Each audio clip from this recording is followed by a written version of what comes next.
Have you ever heard someone complain that blended and online classrooms are a breeding ground for academic dishonesty? Well, given that cheating occurred in education long before the digital age, why does technology get blamed? Let's take a look today at what academic integrity is, why students choose to break it, and what can be done to keep it inside of the coursework. First of all, academic integrity to educators and administrators might be defined as our moral and ethical policies for academia, but if you ask students, they might say doing your own work or simply not plagiarizing. But sadly, most students really don't understand the true basis of why academic integrity truly matters, much less what constitutes plagiarism. But this isn't always students' fault. Academic dishonesty and plagiarism are often merely addressed in blanket statements on most course syllabi as a requirement. More simplistically, often teachers just tell students, don't do it, and it usually never comes up again until consequences are in order. Given that connotation of the word dishonesty, most people are inclined to make it a moral dilemma, and that may be for some. But studies repeatedly recorded student admissions that though they considered it wrong to cheat, they still engaged in some form of cheating, which brings us to the why. Why do students cheat? Here we need to consider social and societal aspects that may lead to dishonest tactics in the classroom.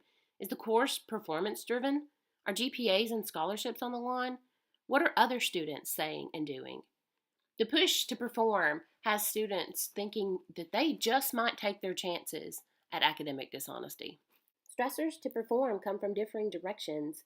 There may be pressures at home or at school, which makes cheating less of a moral issue to today's student and more of a survival tactic. Do the consequences of not getting ahead outweigh the consequences of not getting caught taking part in an academically dishonest act? These justifications are much more common for the 21st student who has the benefit of learning with technological devices.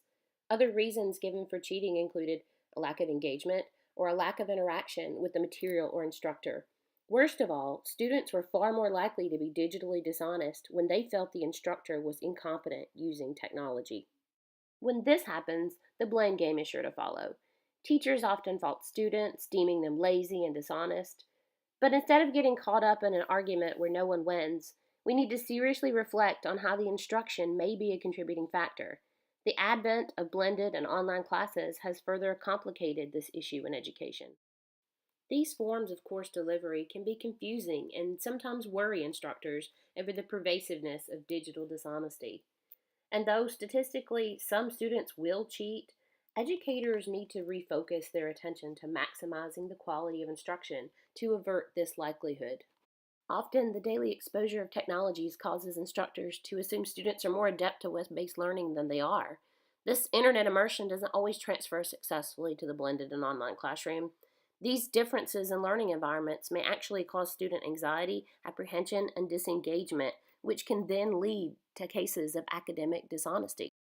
Technology-based curriculum is gaining momentum, and it's time teachers accept the validity and integrity of online learning opportunities that are made available. Best of all, teachers are really in control of several factors of this environment, which we can use to promote academic integrity among students. To build a culture of integrity and prevent digital cheating, we need to explore what teachers can do to deter it through strategic course design. Some methods can even decrease the likelihood of cheating by 50%. These targeted learning techniques will help us capitalize on learning opportunities made available to students in these environments. One powerful method is communicating course expectations early and often. Instructors can avert confusion and can offer clear guidelines on each assignment. They can share ways for students to seek help when necessary, which can diminish feelings of isolation one might encounter in an online format. To promote an engagement in course content, discussion boards are another technique to utilize. This allows students to interact with the material, classmates, and instructors simultaneously while also providing a venue to extend ideas related to a concept. This continuous conversation deters cheating that may derive from a lack of learning and disengagement. Assessments, a core staple in any classroom, can be set up to promote student achievement. By allowing students to retake assessments, we can promote student learning, while online tools not available in a traditional classroom afford teachers the ability to randomize questions, reorder answer possibilities, and limit time on an assignment can combat cheating. Similarly, tracking students' online activity is another way to promote academic integrity and student learning. While analytical tools may be perceived as a scare tactic to dissuade would be cheaters, they are also powerful in monitoring students who fall behind or need more supports, thus reinforcing a student centered community. This community is also strengthened through feedback.